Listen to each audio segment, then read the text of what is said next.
കൃഷ്ണായ വാസുദേവായ ഹരയേ പരമാത്മനെ പ്രണതക്ലേശനാശായ ഗോവിന്ദായ നമോ നമഃ.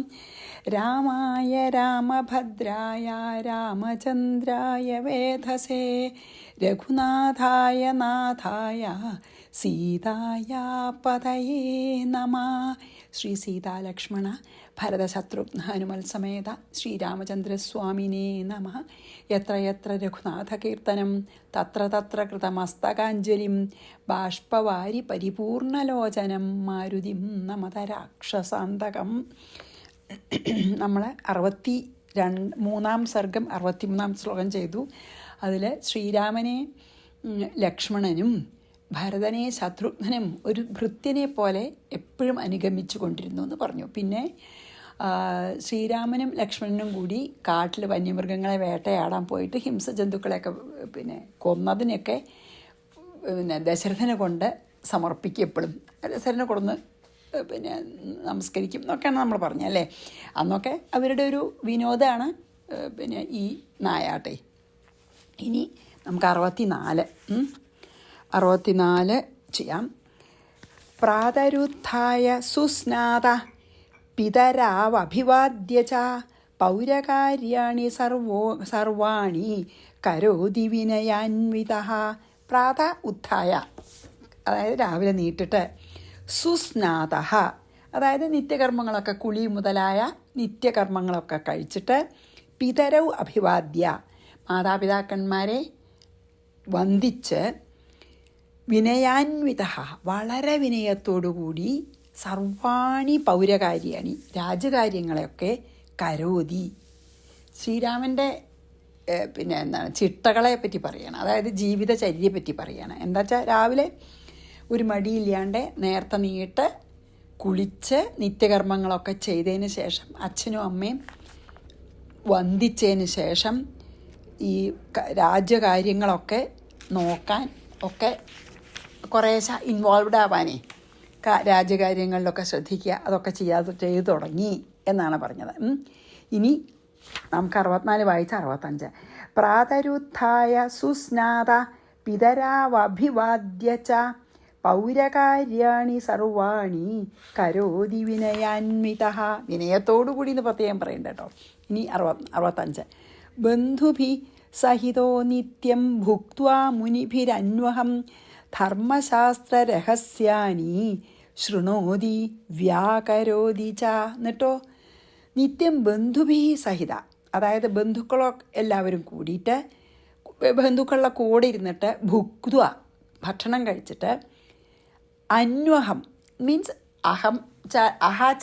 അഹം ചാൽ പകലെന്നാണ്. അന്വഹം എന്ന് പറഞ്ഞാൽ എല്ലാ ദിവസവും എന്നർത്ഥം.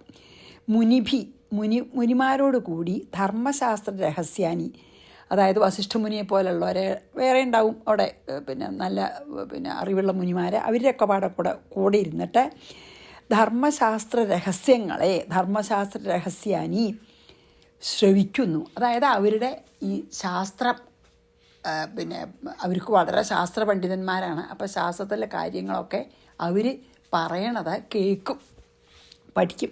വ്യാകരോതി, എന്നിട്ട് അവർ വ്യാഖ്യാനിക്കും, പറയും, വ്യാഖ്യാനിക്കുകയൊക്കെ ചെയ്യും. അതൊക്കെ എന്നും കേൾക്കും. അതാണ്.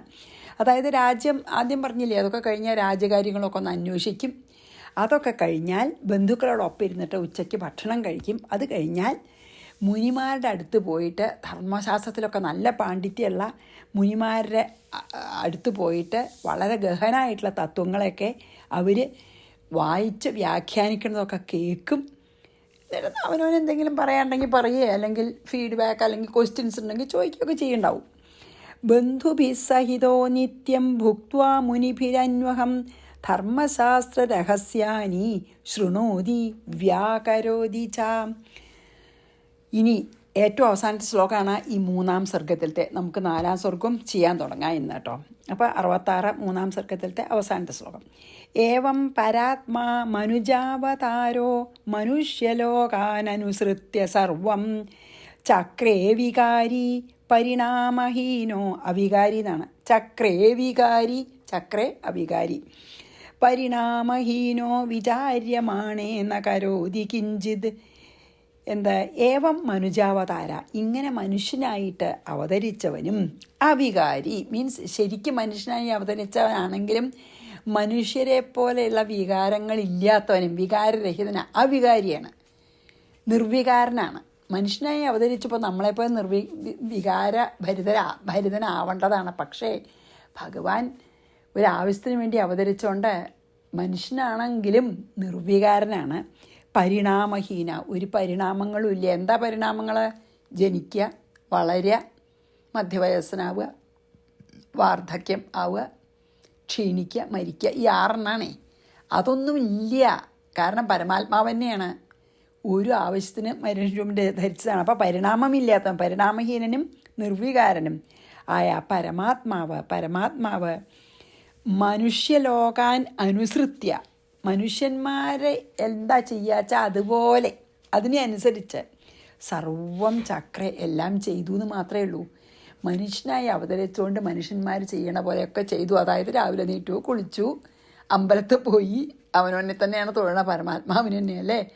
എല്ലാവരും ചെയ്യണ പോലെയൊക്കെ ചെയ്തു. എന്തിനാച്ചാൽ ഒരു ഉത്തമ മനുഷ്യനെ എങ്ങനെയാവണമെന്ന് കാണിക്കാനും കൂടിയാണ് എല്ലാം ചെയ്തു. ഈവൻ ദോ ശ്രീരാമൻ നിർവികാരനും പരിണാമഹീനനും പരമാത്മാവ് തന്നെയും ആണെങ്കിലും മനുഷ്യനായി അവതരിച്ചിട്ട് എങ്ങനൊരു മനുഷ്യൻ ജീവിതം സാർത്ഥകാക്കണമെന്ന് കാണിച്ചു എന്നാണതിലേ. അതുകൊണ്ടാണ് വിചാര്യമാണ്, തത്വം ആലോചിക്കുമ്പോൾ കിഞ്ചിത് ന കരോതി. എന്നാൽ ശരിക്ക് പരമാത്മാവ് എന്തെങ്കിലും ചെയ്യുന്നുണ്ടോ? ഇല്ല, സാക്ഷി മാത്രമായിട്ട് നിൽക്കണേ ഉള്ളൂ. പക്ഷേ എല്ലാം ചെയ്യേണ്ട തോന്നുകയാണ്. അതാണ് പറഞ്ഞത്. ഈ മനുഷ്യന്മാരെ എങ്ങനെയാണ് ചെയ്യുക, അതുപോലെ എല്ലാ കാര്യങ്ങളെയും നടത്തി. ശരിക്കും അതിനെപ്പറ്റി നമ്മൾ കൂടുതൽ ചിന്തിച്ചാൽ, അതാണ് തത്വ വിചാര്യമാണേ പറഞ്ഞത്. നമ്മൾ അതിനെപ്പറ്റി ശരിക്കും കൂലങ്കഷമായിട്ട് ചിന്തിച്ചാൽ എന്താ? കിഞ്ചിത് ന കരോതി, ഭഗവാൻ ഒന്നും ചെയ്യണില്ല പരമാത്മാവ്. ശരിക്കും അങ്ങനെയാണെന്ന് ആദ്യം തന്നെ പറഞ്ഞല്ലോ അല്ലേ? ശിവൻ പാർവതി പറഞ്ഞില്ലേ, വെറും ശക്തിയാണ്, മായാണ്, എല്ലാം പ്രകൃതി, മൂലപ്രകൃതിയാണ് എല്ലാം ചെയ്യണത്, ഭഗവാൻ വെറും സാക്ഷി മാത്രമാണ്. അതന്നെയാണ് ഇവിടെയും പറഞ്ഞത്. അപ്പോൾ അത് വായിച്ച് നമുക്ക് ഈ 3-ാം സർഗം നമുക്ക് അവസാനിപ്പിക്കാം. ഏവം പരാത്മാ മനുജാവതാരോ മനുഷ്യലോകാൻ അനുസൃത്യ സർവം ചക്രേ വികാരി, ചക്രേ അവികാരി, എല്ലാം ചെയ്യുന്നു. ചക്ര എന്ന് പറഞ്ഞാൽ ചെയ്യണം എല്ലാം. എങ്ങനെ? അവികാരി, നിർവികാരനായിട്ട്. പരിണാമഹീനോ വിചാര്യമാണേന കരോതി കിഞ്ചിത് ഇതി ശ്രീമദ് അധ്യാത്മരാമായണേ ഉമാമഹേശ്വര സംവാദേ ബാലകാണ്ഡേ 3യ സർഗ. ഇനി നമുക്ക് 4-ാം സർഗത്തിലേക്ക് കടക്കാം. ഇനി ഇതിലാണ് നമ്മുടെ വിശ്വാമിത്രൻ വരണതും അതൊക്കെ ഇതിലാണ് കേട്ടോ. അവിടെ വരുമ്പോൾ കുറച്ച് വ്യത്യാസമുണ്ട്, നമുക്ക് അതിൽ നോക്കാം. ആസ് വി ഗോ നമുക്ക് നോക്കാം. അതിൽ കുറച്ച് വാൽമീകി രാമായണത്തിൽ വ്യത്യാസം വരുന്നുണ്ട്. അപ്പോൾ ബാലകാണ്ഡം 4-ാം സർഗം. ശ്രീരാമചന്ദ്രസ്വാമിനേ നമ. അപ്പോൾ ശ്രീ മഹാദേവ ഉവാച, ശിവൻ പറയണതായിട്ടാണ് ആദ്യത്തെ ശ്ലോകം. കഥാചിത് കൗശികോഭ്യാഗാദയോധ്യാം ത്വനലപ്രഭഃ ദ്രഷ്ടും രാമം പരാത്മാനം ജാതം ജ്ഞാത്വാ സ്വമായയാ. കഥാചിൽ അതായത് പണ്ടൊരിക്കൽ, അനലപ്രഭഃ അതായത് അഗ്നിക്ക് സമാനമായിട്ടുള്ള കാന്തിയോടുകൂടിയ കൗശികാൻ, കണ്ടാൽ അഗ്നിദേവനെ പോലെ തോന്നും. ആരാ വരണത്? കൗശികൻ, വിശ്വാമിത്രൻ. പരമാത്മാനം രാമം, പരമാത്മാവായിട്ടുള്ള ഈ രാമനെ, അയോധ്യയിലുള്ള രാമനെ, സ്വമായ മായ കൊണ്ട് ജാതം ജ്ഞാത്വ, അതായത് അദ്ദേഹത്തിന് അറിയാം ഇത് ശരിക്കും പരമാത്മാവിനെ ആയിട്ടുള്ള രാമനാണ് അവതരിച്ചെന്ന് വിശ്വാമിത്രനെ അറിയാം. അങ്ങനെ അറിഞ്ഞിട്ട് ദ്രഷ്ടും കാണുവാനായിക്കൊണ്ട് അയോധ്യയെ അഭ്യാഗാത് മീൻസ് പ്രാപിച്ചു, അല്ലെങ്കിൽ അയോധ്യയിലെത്തി. ഇനി ശിവൻ പറയാണ് പാർവതിയോട്, ശിവൻ പറയുന്നത് ഉമാമഹേശ്വര സംവാദമാണല്ലോ രാമായണം മുഴുവൻ. അപ്പോൾ ശിവൻ പറയാണ് ശ്രീ പാർവതിയോട്, എന്താ അറിയോ, അങ്ങനെ ഇങ്ങനെ രാജ്യകാര്യങ്ങളൊക്കെ നോക്കി ഉച്ചയ്ക്ക് ശാസ്ത്ര പഠനമൊക്കെ ചെയ്ത് അങ്ങനെ മനുഷ്യന്മാരെ പോലെ ജീവിച്ചു കൊണ്ടിരിക്കുന്ന സമയത്ത്, അതാണ് കഥാചിത്ത്, അങ്ങനെ ഇരിക്കുന്ന സമയത്ത് അഗ്നിതുല്യനായിട്ടുള്ള വിശ്വാമിത്ര മഹർഷി അവിടെ ശ്രീരാമൻ പരമാത്മാവ് തന്നെ സത്വഗുണം സ്വീകരിച്ച് മനുഷ്യാവതാരം എടുത്തതാണെന്ന് മനസ്സിലായതുകൊണ്ട് ഭഗവാനെ അല്ലെങ്കിൽ ശ്രീരാമനെ കാണാനായിട്ട് അയോധ്യയിലെത്തി. അതാണ് പറഞ്ഞത്. കഥാചിൽ കൗശികോഭ്യാഗാദയോധ്യാം ത്വനലപ്രഭഃ ദ്രഷ്ടും രാമം പരാത്മാനം ജാതം ജ്ഞാത്വാ സ്വമായയ.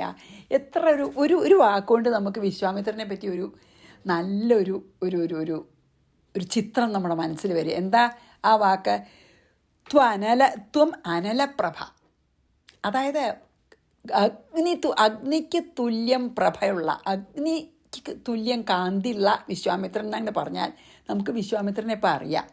എത്ര ഒരു മഹാത്മാ വിശ്വാമിത്രൻ. അങ്ങനെയാണ് ഈ പിന്നെ വ്യാസഭഗവാനാണെങ്കിലും ആരാണെങ്കിലും ഇങ്ങനത്തെ വലിയ മഹാകവികളൊക്കെ ഒരു വാക്കുകൊണ്ട് നമുക്ക് ആ രൂപം കൂടി തന്നു പോലെ. വിശ്വാമിത്രൻ അനലപ്രഭനാണ്, അഗ്നി പോലെ, അതുപോലെ ചുടുകയും ചെയ്യും. വെച്ചാൽ ഭയങ്കര വീര്യമൊക്കെ ഉണ്ടല്ലോ, ദേഷ്യം വരാൻ എളുപ്പം ഇല്ലാണ്ട്. അപ്പോൾ അഗ്നി പോലെയാണ്. അങ്ങനെ വന്നു എന്നാണല്ലോ പറഞ്ഞത്. ഇനി 2. ദൃഷ്ട്വാ ദശരഥോ രാജ പ്രത്യുത്ഥായാചിരേണ തു വസിഷ്ഠേന സമാഗമ്യ പൂജയിത്വാ യഥാവിധി. മലയാളം പോലെയാണ്. രാജാ ദശരഥാത്തു, രാജാവായ ദശരഥൻ ദൃഷ്ട്വ, ആരെ? വിശ്വാമിത്രനെ കണ്ടിട്ടേ, ആചിരേണ വേഗം പ്രത്യുത്ഥായ വേഗം നീട്ടു നിന്നു. എന്താ കഥ? അഗ്നിക്ക് തുല്യമായിട്ടുള്ള പ്രഭയോട് കൂടിയിട്ടുള്ള ആളാണ്. വസിഷ്ഠേന സമാഗമ്യ, വേഗം വസിഷ്ഠനോടും വരാൻ പറഞ്ഞു. വസിഷ്ഠനോടും കൂടി വേഗം വന്ന യഥാവിധി വേണ്ട പോലെ പൂജയിത്വ, അതായത് അതിഥി പൂജയൊക്കെ ചെയ്തു വേഗം. അതായത് വിശ്വാമിത്രൻ വരുന്നുണ്ടിട്ട് പിന്നെ കണ്ടപ്പോൾ അകലെന്ന് കണ്ടുണ്ടാവും ദശരഥനെ. അപ്പോൾ വേഗം വസിഷ്ഠനെ വിളിപ്പിച്ച് വസിഷ്ഠനും പിന്നെ ദശരഥ മഹാരാജാവും കൂടി വിശ്വാമിത്രനെ പൂജിച്ചിരുത്തി, സൽക്കരിച്ചിരുത്തി പൂജിച്ചു. വേഗം കാലതാമസമില്ലാതെ. ദൃഷ്ട്വാ ദശരഥോ രാജ പ്രത്യുത്ഥായാചിരേണ തു വസിഷ്ഠേന സമാഗമ്യ പൂജയിത്വാ യഥാവിധി. പിന്നെയോ, അഭിവാദ്യ മുനിം രാജ പ്രാഞ്ജലിർഭക്തി നമ്രധീഹി കൃതാർത്ഥോസ്മി മുനീന്ദ്രാഹം ത്വദാഗമന കാരണാത്. എന്താ അറിയോ? ഭക്തി നമ്രധി, അതായത് ഭക്തി കൊണ്ട് കുനിഞ്ഞ ശിരസ്സോടുകൂടിയും, ധിയാണ് അല്ല, കുനിഞ്ഞ ബുദ്ധിയോടുകൂടിയും. ഭക്തി നമ്ര ധി, ശിരാന്നല്ല പറഞ്ഞ്. അപ്പോൾ ഭക്തിയാൽ കുനിഞ്ഞ ബുദ്ധിയോടും അല്ലെങ്കിൽ നമസ്കരിക്കുന്ന ബുദ്ധിയോടും പ്രാഞ്ജലി, അതായത് കൈ രണ്ടും കൂപ്പിയിട്ട് രാജ മുനിം അഭിവാദ്യ, രാജാവ് മുനിയെ അഭിവാദ്യം ചെയ്തിട്ട് അല്ലെങ്കിൽ വന്ദിച്ചിട്ട് മുനീന്ദ്ര, ഹേ മുനീന്ദ്ര എന്നൊരു വിളിച്ചു. ഹേ മുനിശ്രേഷ്ഠ തദ്ദാഗമനെ കാരണാത്, അങ്ങയുടെ ഇവിടെ വരാനുള്ള കാരണം നിമിത്തം അഹം കൃതാർത്ഥ. അങ്ങ് എന്തിനാണ് വന്നതെന്ന് എനിക്കറിയില്ല, പക്ഷെ അങ്ങ് എന്ത് കാരണത്തിനാണോ വന്നത് അത് അഹം കൃതാർത്ഥ അസ്മിൻ, ഞാൻ കൃതാർത്ഥനായി. അതെൻ്റെ ഭാഗ്യമായിട്ട് ഞാൻ കരുതുന്നു. ഞാൻ കൃതാർത്ഥനായി. അങ്ങയുടെ ഇവിടെയുള്ള ആഗമനം എന്നെ കൃതാർത്ഥനാക്കി. ഞാൻ ഭാഗ്യവാനാണെന്നർത്ഥം.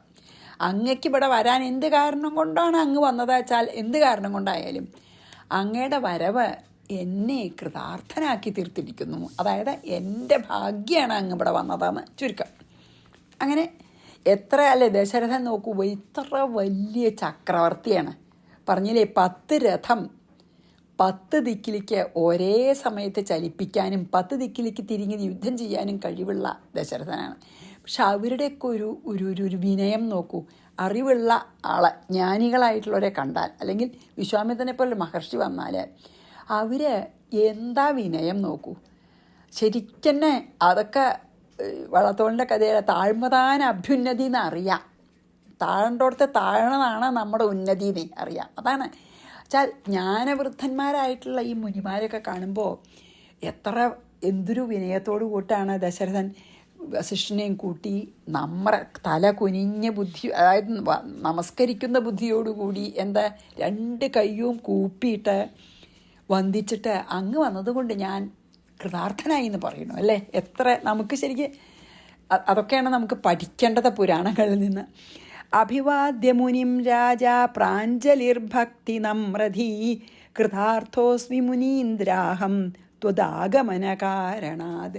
എപ്പോഴും നമുക്ക് പുരാണങ്ങളിൽ നിന്ന് അല്ലെങ്കിൽ ഐതിഹ്യങ്ങൾ, ഇപ്പോൾ രാമായണം പുരാണമല്ല, എന്തായാലും അങ്ങനത്തെയൊക്കെ നമുക്ക് ശരിക്കും പറയാച്ചാൽ ആ കഥ ആസ്വദിക്കുന്നതിലും അധികം പലപ്പോഴും നമുക്ക് ഇങ്ങനത്തെ ആ കുഞ്ഞ് നമുക്കുള്ള ചെറിയ ചെറിയ പാഠങ്ങളാണ് ശരിക്ക് കഥ. ഇപ്പോൾ എല്ലാവർക്കും രാമായണത്തിൻ്റെയൊക്കെ അറിയാലോ. നമ്മളത് വിസ്തരിച്ച് ചെയ്യുന്ന സമയത്ത് ഓരോ ശ്ലോകത്തിലും വ്യാസഭഗവാൻ ഉപയോഗിച്ച ആ വാക്കുകളും എങ്ങനെ ഓരോരുത്തരെയും അവതരിപ്പിക്കുന്നു, അതൊക്കെ നമുക്ക് ശരിക്കും ജീവിതത്തിൽ പകർത്താവുന്നതാണ്.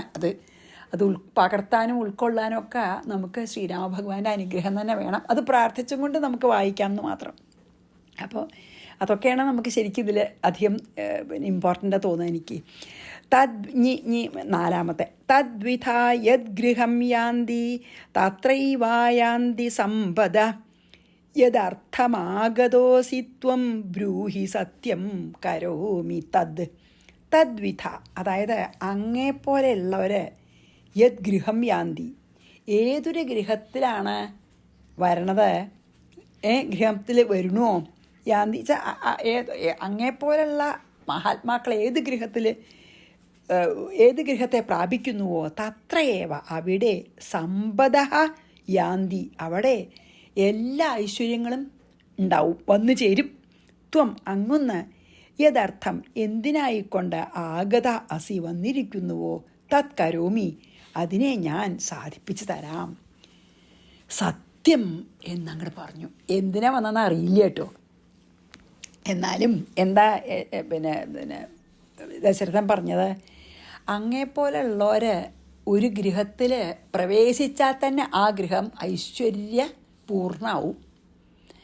അങ്ങനെയുള്ള അങ്ങ് എന്താവശ്യത്തിനാണ് വന്നതെന്ന് എനിക്കറിയില്ല. പക്ഷേ എന്താവശ്യത്തിനാണെങ്കിലും അത് ഞാൻ സാധിപ്പിച്ചു തരാം, സത്യം എന്ന് പറഞ്ഞു. എന്താണെന്ന് അറിയണതിൻ്റെ മുമ്പ് തന്നെ അത്ര മഹാത്മാവല്ലേ വന്നത്, എന്താണെങ്കിലും ഞാൻ സാധിപ്പിച്ചു കൊടുക്കും. പിന്നെന്താ, ദശരഥന് സാധിക്കാത്തൊന്നുമില്ലല്ലോ, അത്ര ചക്രവർത്തിയല്ലേ. അപ്പോൾ